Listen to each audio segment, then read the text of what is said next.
Bon, allez. Bonjour William, bonjour à tous. Ce matin dans la presse, il est ici et là question de claques, comme par exemple les claques que Theresa May et l'Union européenne menacent de s'échanger dans le cadre de la mise en application du Brexit. D'un côté, vous avez une Europe qui se veut intransigeante. L'Europe, ce n'est pas à la carte comme au resto. L'Europe, c'est tout ou rien. Et de l'autre côté, vous avez une dame de fer britannique d'un nouveau genre qui menace des pires représailles commerciales et fiscales si elle n'obtient pas ce qu'elle veut, en l'occurrence le Brexit. Oui, mais tout en conservant quelques libertés et quelques facilités pour commercer avec ce cher, bon vieux continent. Oui, c'est comme ça, des claques, il s'en échange un peu partout. Prenez votre banquier, lui aussi distribue allègrement et personne ne s'en émeut outre mesure. Vous lirez ce matin dans le Figaro que la hausse des tarifs bancaires, qui n'arrête pas, surtout depuis que les taux d'intérêt sont en berne, affecte surtout les petits consommateurs. Comme l'écrit le Parisien, les pauvres paient plus cher. Exemple, vous êtes à découvert, votre banque vous envoie une lettre pour vous le signaler, alors que vous le savez, et elle facture cette lettre, non pas 1, 2, 3, non, elle facture cette lettre 20 €. Ça, c'est de la claque contre laquelle le client ne peut pas broncher, ne peut pas riposter. Alors une claque, vous allez en prendre une belle. À la lecture du Figaro, il y est question à la une de terrorisme.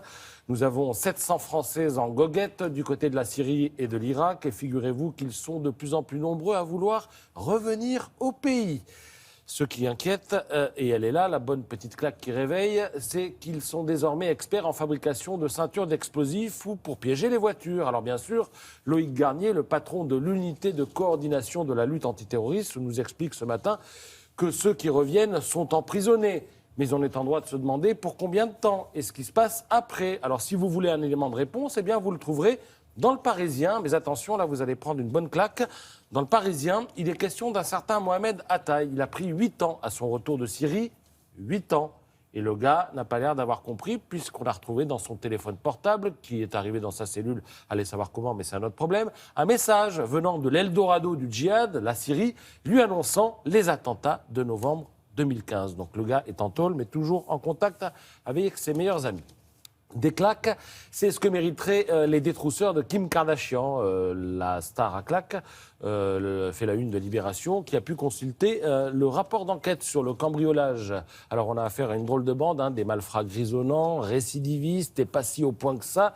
Il y en a un qui, dans sa fuite, s'est cassé la figure en vélo, les autres l'ont laissé tomber, au propre comme au figuré. Ah oui, ils l'ont laissé dans la rue, là. Oui, ils l'ont laissé, trop occupés qu'ils étaient, eux, à grimper dans la voiture qui les attendait. Et tout ça, évidemment, se passe sous l'œil d'une armée de caméras.